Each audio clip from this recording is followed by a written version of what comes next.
Alright, go.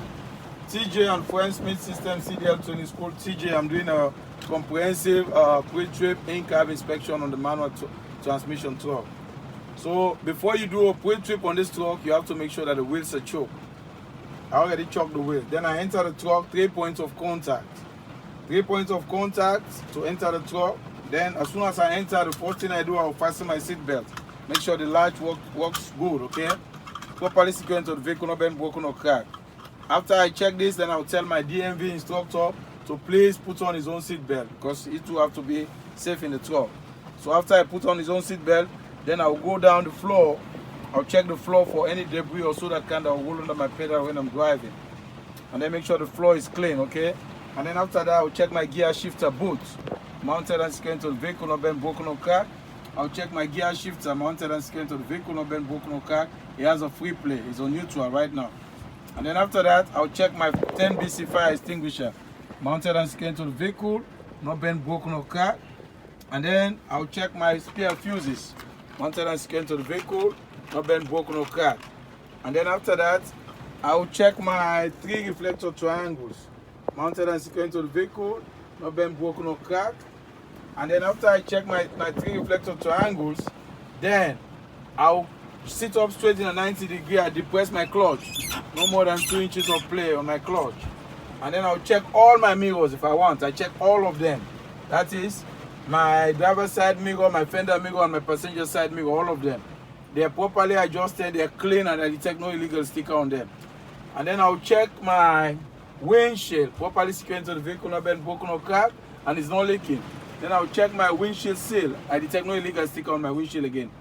I check the rubber seal on my windshield, properly secured to the vehicle, not bent, broken or cracked, and it's not leaking any fluid, not leaking any air, any water. And then I'll check my windshield wiper arms and the blade, properly secured to the vehicle, not bent, broken or cracked.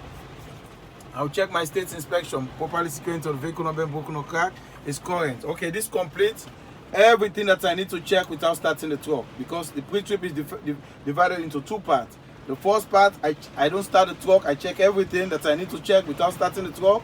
Then the second part, now I start the truck, then I check the rest of the other stuff. Okay, so now I'm going to the parts where I'm going to start the truck and check the rest. So now I depress the clutch down, truck is on neutral. Then I go to safe start. After I go safe start, turn the engine, the ignition to the on position. Yeah, safe start. Then as soon as I turn it on, my ABS light comes on and it has to go off. If it don't go off, that means my ABS has a problem. You see, my ABS just went off, which is good. So that's good for the truck. Okay, my ABS is working properly. And then after that, I crank the truck. So as soon as I crank the truck, it's on neutral. Then I'm going to check everything that I need to check when the engine is running. For example, I need to check my oil pressure gauge, mounted and secured to the vehicle, not bent, broken or cracked, is working properly. I'll check my temperature gauge or my water gauge. Oh, that's my DEF gauge, DEF gauge, mounted and secured to the vehicle, not bent, broken or cracked, and is at a full proper position. Is full. Is enough for my test. Then I'll check the temperature gauge or water gauge, mounted and secured to the vehicle, not bent, broken or cracked, and is rising to the normal temperature.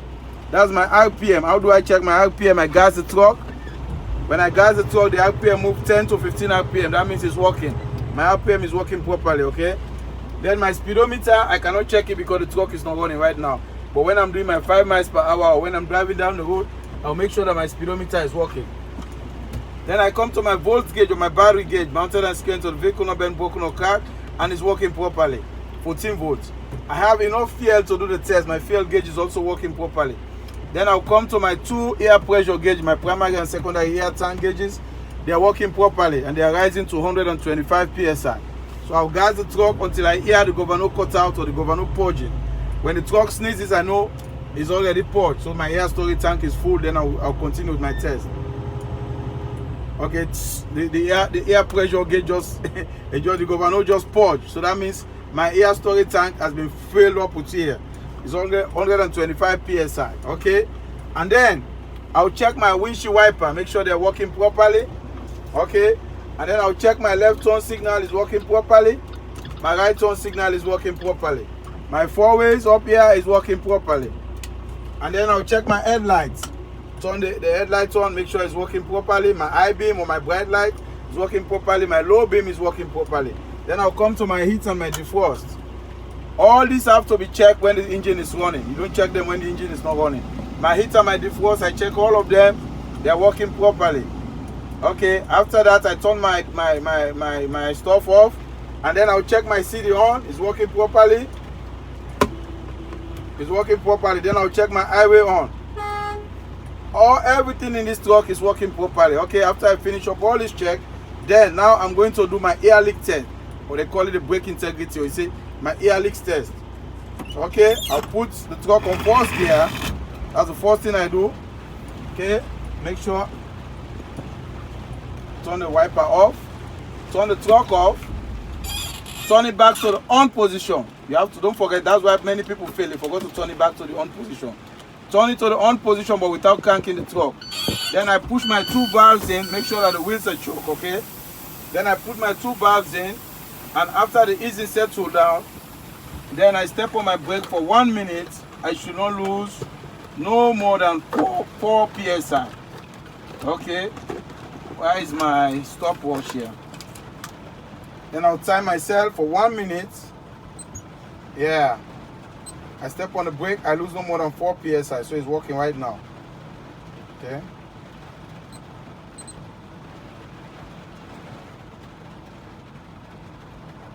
Make sure when you do this, you have to have your stopwatch ready. You have to make sure your stopwatch is ready when you're timing yourself. And then you show it to the DMV. Say 1 minute, I lose no more than 4 psi.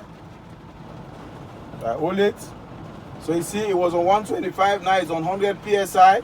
So it's going down a little bit. Put it in, let them see it. You have to show them here. Good. So you see, it's now on 100 psi. So I still hold the brake for 1 minute. And then I'm watching until it gets to that 1 minute to see how many psi. I should not lose more than 4 psi.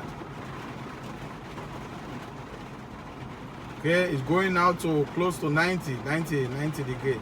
90 psi, sorry, 90 psi.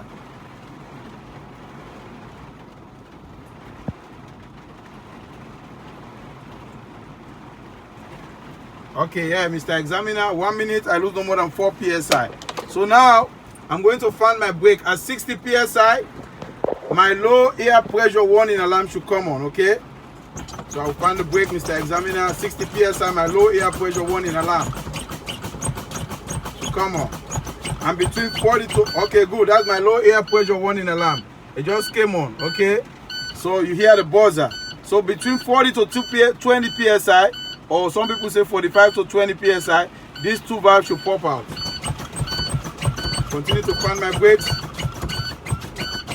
Now put it there, show there, that's where you point it. Good. Now they just pop up, pop. So that was a good test. So that shows that was a good air leak test. So now I'm going to crank the truck again, build up my air pressure to 125 psi, then I do my torque test. So I just put the truck on neutral again and crank the truck.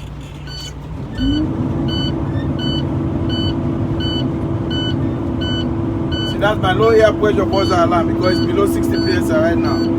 As soon as it gets above 60, it will stop. It will stop beeping.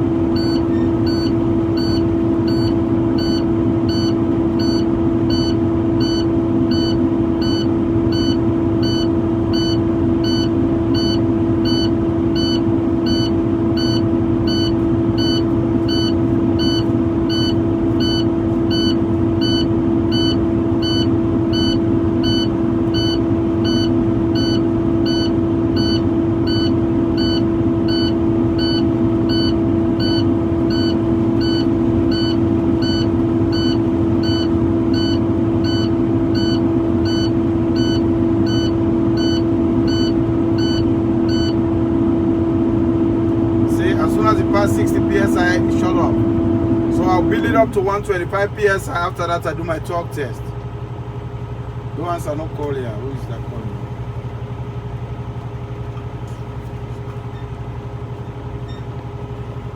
I'm waiting until I hear the governor purging or governor sneezing.